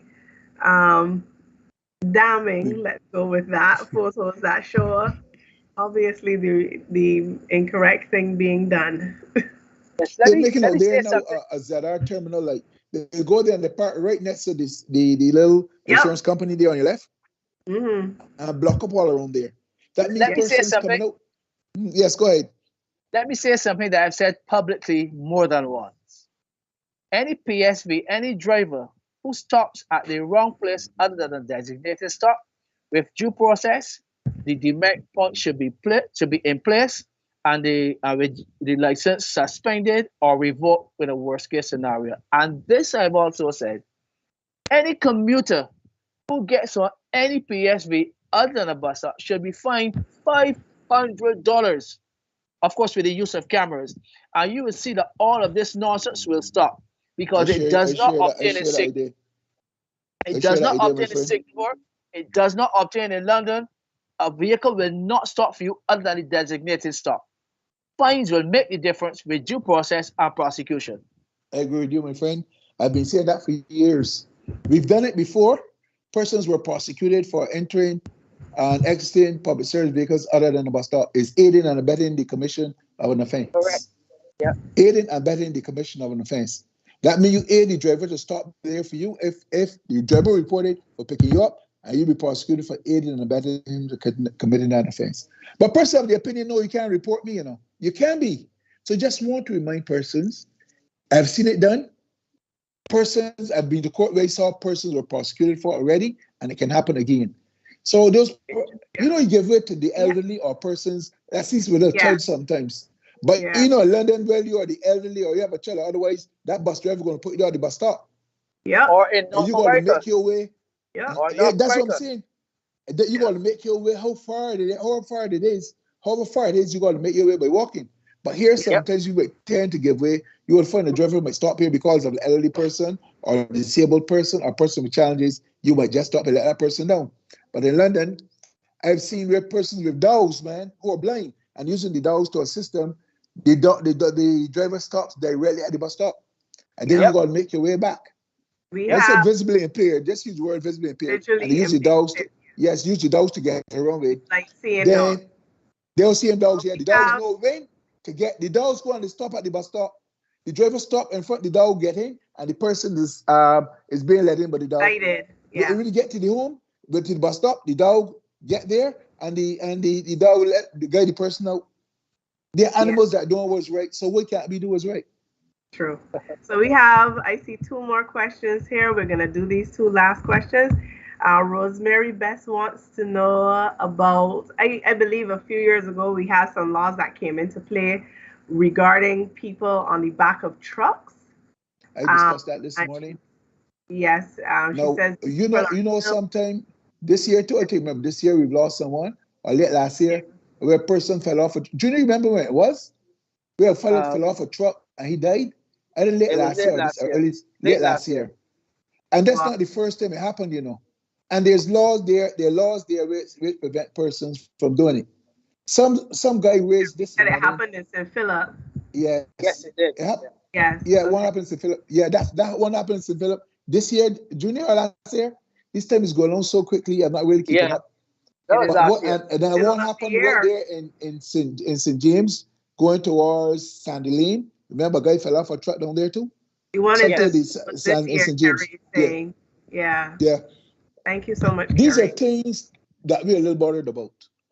And persons, like I said to Salt this morning, when there are motoring events or special occasions, you find 1,000,001 persons on the back of these trucks and flying these double cabs. They're not traveling easy enough because some of them want to get from one stage to the other and everybody's racing to get there. They're sitting with their back against the tailgate. That's man-made. That can open anytime. And you speed in there, something going to seriously happen. I was working a day and I saw a truck coming from the harbor loaded with onions. And a man at the back of the truck, his hands resting on the onions and the driver is driving. When I stopped him, I asked him, what is his reason for being behind there other than to die? He said that he did to stop the onions from coming off. Now, if a bags of onions going to come back and how are you going to stop them? You must think of you got to think of safety first. Your health is at risk when you travel at the back of trucks that are loaded, because that weight coming down, you can't stop it. So he behind there holding on. I asked him, well, you want to stop the onions from coming off.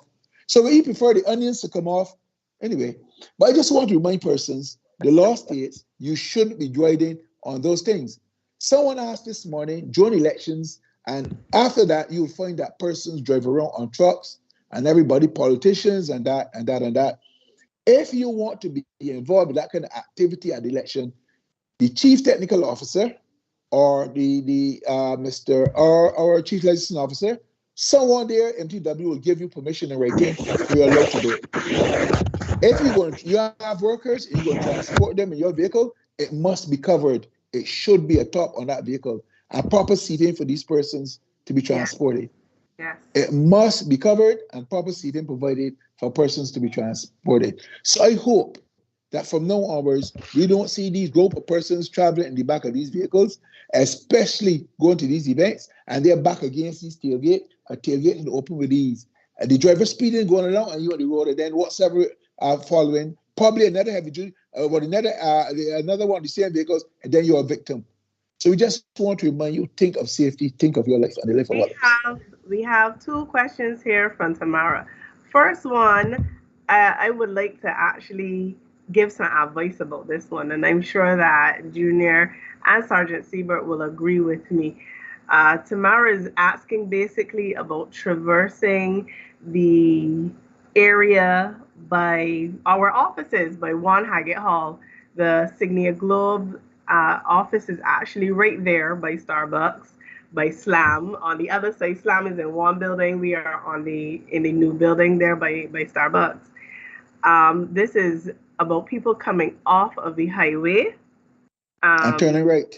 And coming there and then turning right to come into there. Right, so you're going to be passing iMart and coming down. I can honestly say that that's where my office is out of. And after a few near misses there, because people will come into the bus lane where you can pull off by iMart, I use that as an entire lane. So after a few near misses there, I tend to go around the roundabout and make the left and come up there by passing Slam, and then our building is right there. If I look on the road and I realize that it is not very congested or anything like that, I might take the chance of going over there. However, sometimes that road is very, very congested, and it simply makes the situation worse. So, But you know and something to I've Rochelle? seen situations where I've gone around the roundabout and come down and come back up. And Easier. I'm parking, and the person that has been there waiting to get over Still can't is get over. behind me, still stuck Right there. turns all over the world cause problems. If you eliminate a right turn, especially in peak hour traffic, it will avoid congestion. If you eliminate right turns and peak conditions and peak time, it would avoid these things. And I noticed that persons exiting your junction, there's a keep left turn to the roundabout. Persons don't say it, you know. I believe you would have seen that too, right? No right turn there, you know, but persons still come up and turn right. Yeah. And they were just there standing by, and I was surprised to see the number of vehicles who exited there. When I was there, I was off duty. I was surprised to see the number of vehicles who exit there and turn right. And there's a left turn arrow showing you must go to the roundabout and come around. So person just I believe just want to, in order to beat a few seconds, that can easily cause a collision. Yeah. Then you're gonna get charged. Then you're gonna get placed before the court for failing to adhere. We could just go to the roundabout, make the turn, and head down back to Government Hill. Yeah. So That tomorrow, junction, yes, go ahead. that junction of which you all are speaking, coming off of the St. Barnabas Road to turn right into the old Hackett Hall Road, that road should immediately be made a no right turn. Period. That's what I'm saying. That's that what should they be said. A no right turn. Period. Because what happened, Junior? You would find that persons come to turn. The guy on the right side, on direct and immediate right, might stop for you to make the turn in front of him. But on his left, someone is overtaking, and that's a bus lane, you know. Crossing two Someone lanes is of traffic. overtaking, 2 lanes heading there, but persons still do it. That really wants stamping out. That right turn heading into there. Honestly, I feel, and like I said, right turns cause congestion. Yeah, we're gonna do these two last ones. Tamara has a situation. She said, I had an odd situation the other day. I came up BET Hill and on approach to the roundabout. So this is the roundabout, the SJPA roundabout. Wanting to exit by the Kirkland building where the designer decor is. So she's going around the roundabout to go by designer decor. The traffic slows as someone crossed somewhere. Then the traffic heading to BET Hill did not want to yield to let me across. So she has you right away, you know, she's on the right. Yes, so she had that's what I'm saying. To use her horn. Our drivers is in a rush to go where, but mind you, they're gonna rush. Really get in an accident, they're gonna be there waiting. You know the police ain't coming. What the police is being want, all kind of things you hear.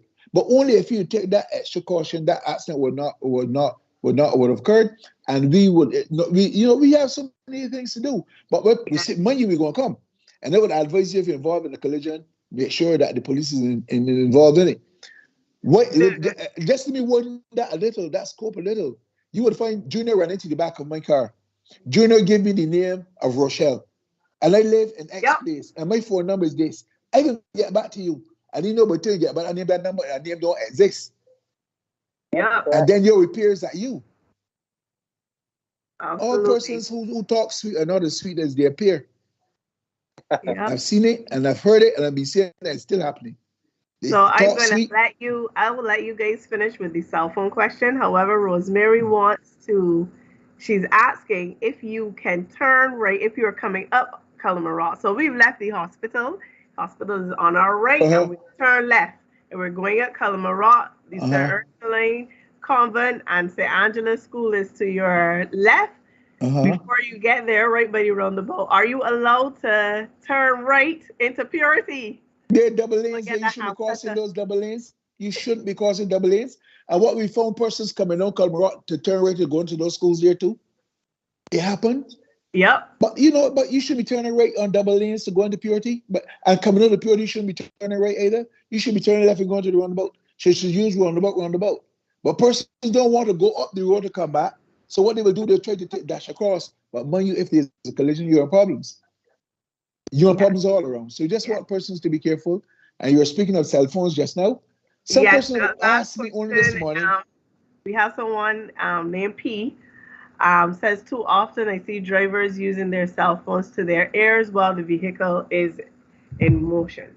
The law speaks of handling, even handling a cell phone.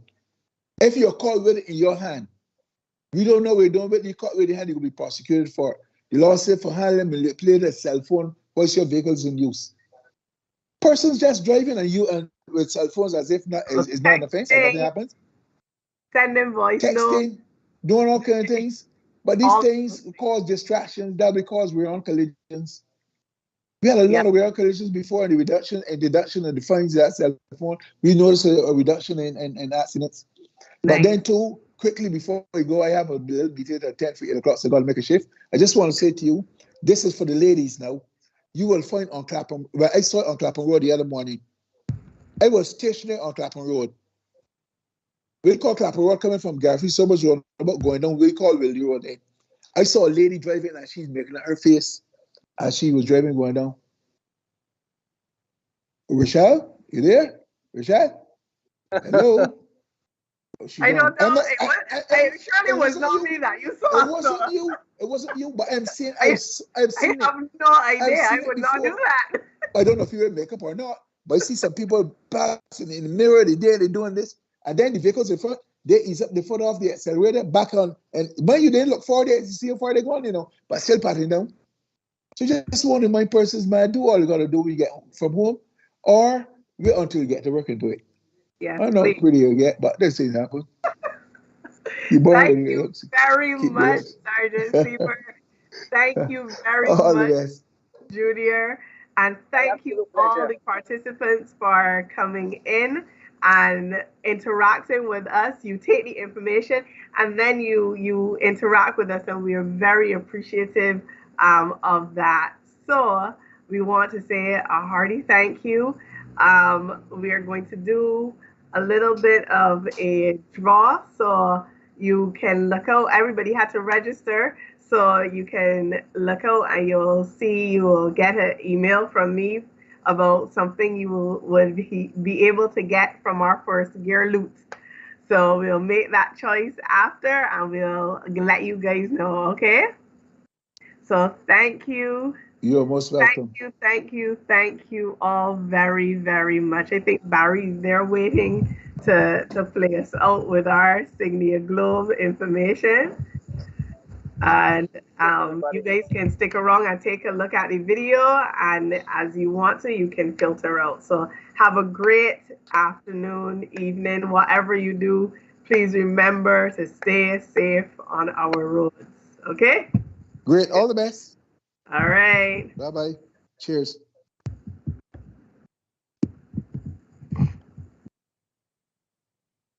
Your audio, Barry.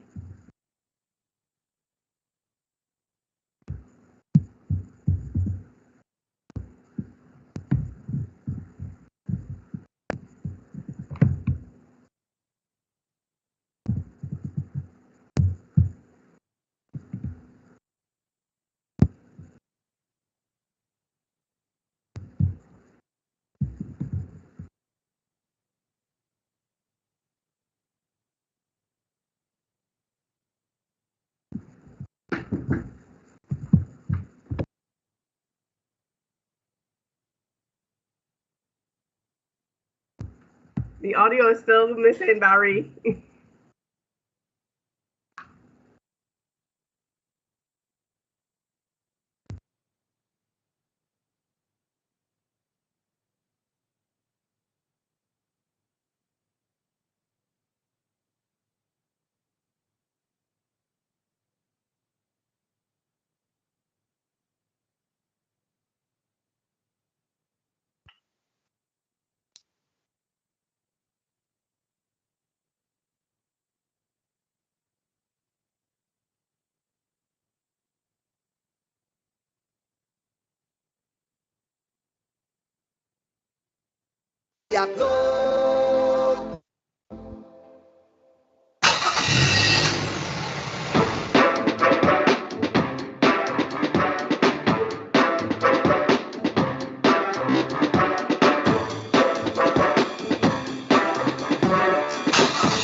Hey guys, Dario here from Shine Automotive, and of course we're teaming up with Signia Globe Financial to get you in first gear.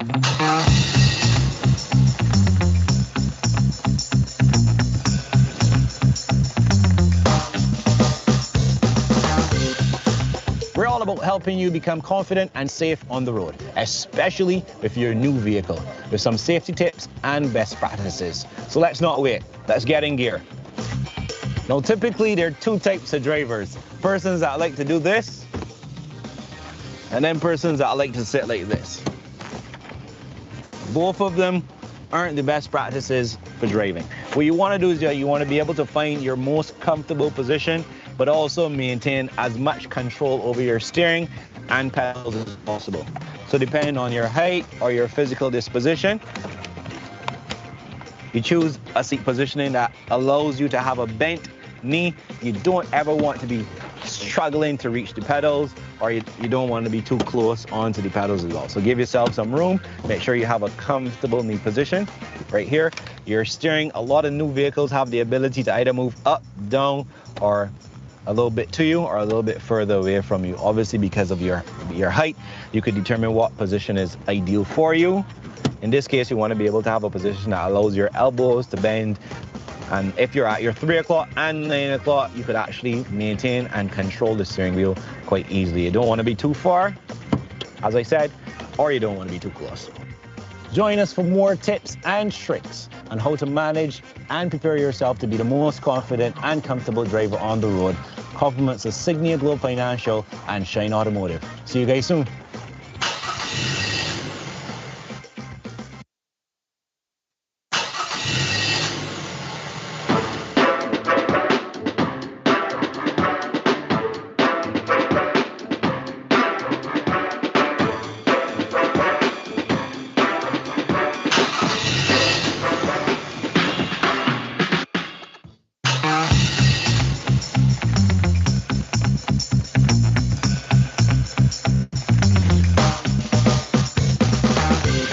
Are the only thing keeping you safe on the road. They are what is connecting your car to the road surface. So obviously it's really important that you make sure they are in perfect working condition. You can see this tire on the right is extremely worn, very bad condition, and is going to likely cause an accident, especially on wet road, compared to this brand new tire that you can see has very deep treads, nice soft rubber, is going to keep you safe in wet or and make sure that your very expensive investment in your vehicle is going to live for a long, long time. If you're not sure how to check your tires to make sure they're in perfect working condition, as always, come by any automotive art location and our team will make sure that you're in tip-top shape.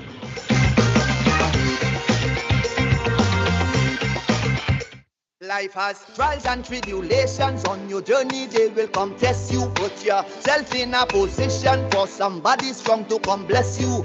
Signia Globe, be stronger with Signia Globe, be soaring with Signia Globe, be winning with Signia Globe. Combined strength, reliability, and stellar customer service. Safeguard your future and put yourself in position with Signia Globe Financial. Put yourself in a position for your blessings to come and flow with Signia Globe.